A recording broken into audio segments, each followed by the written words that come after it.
Hi everyone, welcome to my quick tutorial to show you how to set up your magazine spreads in InDesign, how to check and export them properly, and then a good way of visualizing what you've done then in Photoshop. So let's get straight to it. So if I come into InDesign here, obviously as always set up a new document, so file new document, Command N. Now what we're going to do, this is what I recommend you do, you set up an A4 document. Make sure your intent is print, and then you set up 3 pages that are facing. So then what you'll get then is your front cover up top, and then you'll get pages 2 and 3 below. Now bleed, this really depends what you're going for. If you're getting these printed professionally or you're planning to cut them out, I would recommend you put some bleed on. If you're just planning to just print them out normally onto white, then probably not so much. For example, like your double page spread is A3, so if you send an A3 document to print on A3, the printer won't be able to print it to the edges. It will just sort of crop it a little bit for you.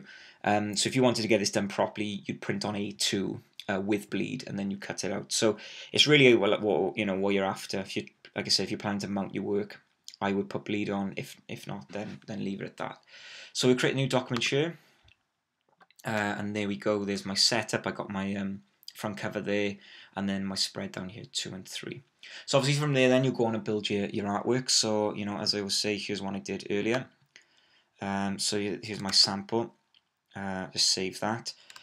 So I've got my front cover up here, and then my spread here then, 2 and 3, sort of as mundane and basic as you can get really, but this is just for an example's sake.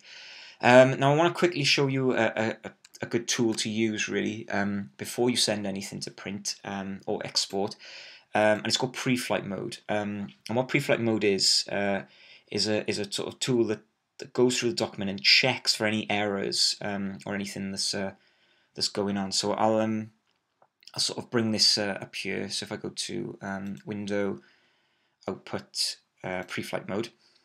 Now you can see there it's brought up 2 errors for me in text, and I've got overset text and overflow of text. So if I come here, this is one, and this is the second one. If I just double click here, and there we go, it brings me to the text. And as you can see that I've got an overflow going on there, and the same with this one as well. Now the reason I've got that is simply because I dropped in placeholder text.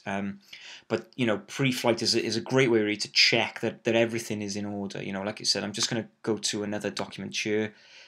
This is one of the brochures we've done for Symphonia Cymru, and because I pulled it from its original location, all the links are missing. So if I go to Window, Output, Pre-flight, and there you can see there I've got 10 errors, and they're all links, and they're all missing links, and it's telling me, saying that you need to relink that, you need to relink that, and it's not just links and text. Pre-flight will also tell you if there's images in the wrong color mode. So if you've dropped in an RGB in a CMYK document, it'll tell you that, and lots of other things as well. So pre-flight's a really good tool to use to go through and check that everything is in order. You probably won't notice as much with your double page spreads, simply because you've only got 3 pages to work with. But like if you've got a document like this, for example, which is sort of 28 pages or whatever, it's sort of really worth you checking that that's all in order. So if I come back to my sample, so like you said, do all your checks, make sure everything's okay. And what I'm going to do now is I'm going to export this as 2 separate files. So if I go to File, Export, Command E, I'll call this one Sample Cover. And if I click, make sure it's for print, obviously, click Save. Yep, it's already there, so I'll just replace that. Now, on general, what I want, instead of, usually you'll have it on all pages, I want a range, and I just want page 1, so that's absolutely fine. And then if I go to compression then, do not downsample, and marks and bleeds, then obviously if you've got bleed on there, you'll use document bleed settings. I haven't, so I'll leave it at that. That all seems fine, so if I export that, that's absolutely fine. And then what I'm going to do then is export the spread then. So if I go to File, Export again, and I'll call this one Sample Spread instead of Sample Cover. Again, Adobe PDF Print. Now this time I want range 2 to 3, and I'll select spreads because I want the two sort of put together rather than one below the other. Compression then, do not downsample, marks and bleeds, that's all fine. Click summary, and then I export. Yep, that's fine, I know that. Click OK. Right, now so from there, if I come through to my Finder, bring this up, go to my desktop now, you see that I got my sample cover there, and I got my sample spread there. So, you know, there we go, that's all in order. I'm happy with how that is. Right, so that's sort of safe for print there. Now, once you've sort of printed everything out, you know, as sort of as it would go to print really, or as a flat piece of artwork, a good thing to do then is, as we did with the book covers, is to visualize them in 3D just to make them look, you know, to show what they would look like in a working environment. So if you download the zip pack that I've put on Facebook for you and open those documents up in Photoshop, you'll see you've got a blank spread.psd and a blank cover. Oh, let's click there, sorry. That's right, and a blank cover .psd. So what we're going to do is, as we did with the book project, we're going to map your front cover and your spread over these documents, just to give them, you know, a little bit of a 3D feel, and just to make them sort of look, you know, more like they would be in a real environment. So as we did last time, if I open up Illustrator and I go to my rectangular grid tool, and I click there, and I want an A4 size grid. So if I go width 210, height 297, and don't worry about the dividers. And there we go. There is my A4 grid, and that should match up perfectly there. Yep, that's fine. So if I highlight that now, if I Command C to copy, if I come back now to Photoshop, if I Command V and then paste a smart object, and just let that load a sec. There we go, that's fine. Now if I use Alt and Shift to drag it down, and let's just say, yeah, let's bring it to about there. Click Enter, and then if I just, you know, it's a case now of being pedantic with it, if I just arrange it like that, you know, it's about to be there maybe. Right, what I want to do then is I want to right click, convert to smart object. There we go, convert to smart object. And now I want to align this over this sort of slightly off centered front cover. So if I go to edit, transform, and let's say distort, and so if I grab that edge there, and then I grab that edge, but there maybe, you know, sort of bring, I could even leave that there or bring it over. Might be a nice idea as well if you do a little bit of a spine as well, just use a bit of color or something like that, you know, when you sort of get to do yours. So that's fine. So if I just click enter, there we go. Now let's just pull these out of the tab bar. Stop it. I'll just zoom that so I can see what's going on. So if I go to File and Open, yeah, there we go, Command O, and I'm going to drop in my cover as a PDF. So drop in the print ready file. That's absolutely fine. Now you'll get this import PDF page. Crop to bounding box, that's what you want. The image size is fine, resolution is fine, and make sure your color mode is CMYK, obviously because this is going to print. And if we click OK, then there we go, there's my sample cover. So if I just drag that out there, so I've got it as a separate document. Now what I want to do is go back to my blank cover, and if I double click here now to go inside the vector smart object, yep, that's fine, and there's my smart object there. So if I come to here now, use the selection tool, click and drag here, and what I can do now is align this up as best I can.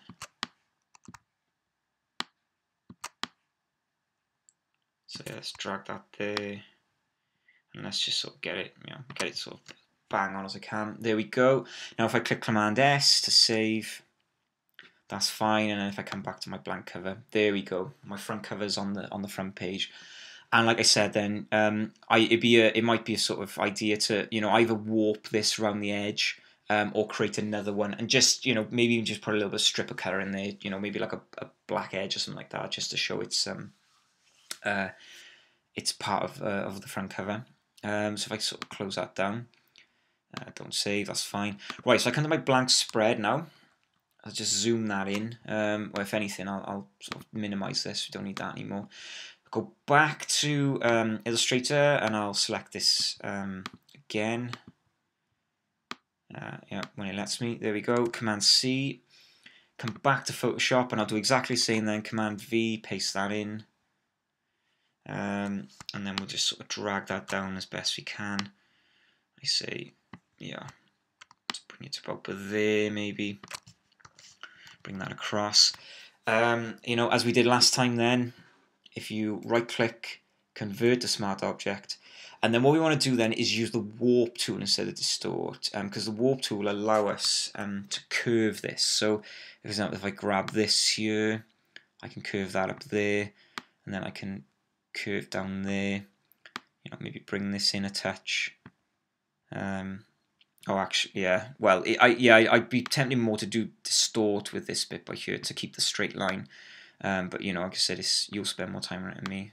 Just sort of drag that in there, and then again, that can come there. Bring that up there, and that should be about right. Yeah, that's okay. Just zoom that out a touch. And then if I click Command O then to open, and this time I'll grab my spread. Again, bounding box, sample spread, that's fine. Resolution C1K, that's all absolutely fine. Hang on a sec, it's not. Oh, come on, what's going on here? It's froze.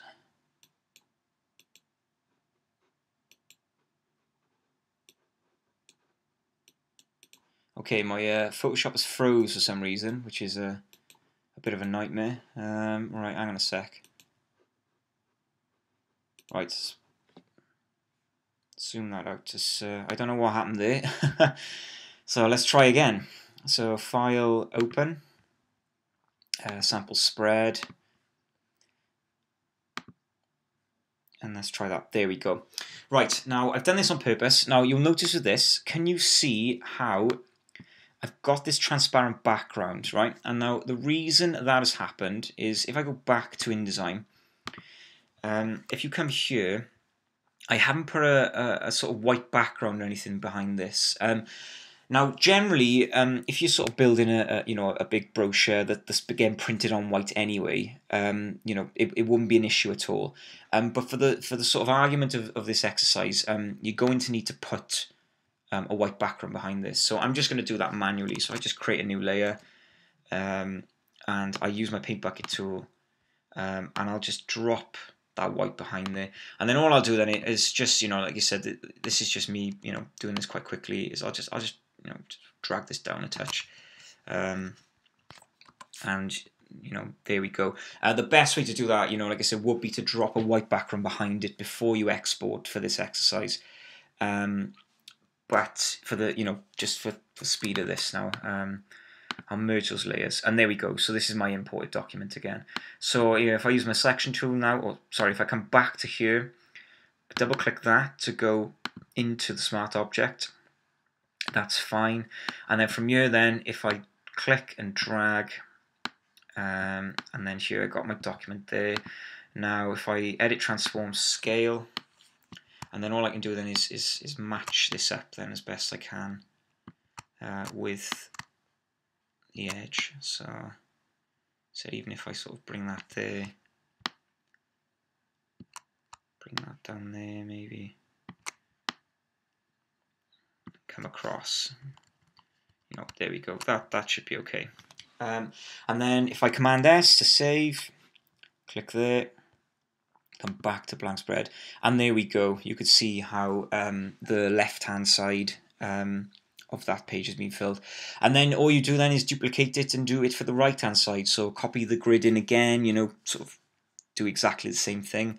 You might even want to, once you've done it this side, just duplicate the layer, and then go edit, transform, flip horizontal, and then you'll have exactly the same shape then, but flipped in reverse, because obviously this is a symmetrical shape, this book. And then that's pretty much it then. So you've got your two, so let's just don't save that. Grab my blank cover here. So you've got this and you've got this. What I would do then is I would save them as a PSD file, not blank cover, save it as, my front cover, my spread, and then I would drop them into, I would create an A4 document or an A3 document in InDesign, drop in your PSD, and then export them both then as PDFs for print. So then you can have a nice printout of your flat magazine artwork, and then you can have, maybe even put these side by side. So you could have the magazine cover there, and then the spread underneath it or by the side of it. It's up to you. Sort of play around with it really. These are set up on A4 documents, so if you did want to set up an A3, that would work quite nice actually.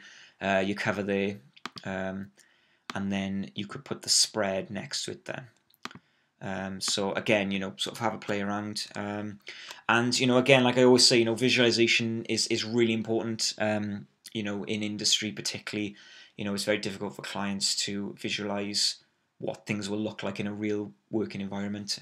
You might want to go into a supermarket and photograph a magazine shelf and superimpose your magazine cover on there. I don't know. That could be something. For that sort of real going that extra mile really for your design. So that's the tutorial. Good luck with everything, guys. And any problems, DM me.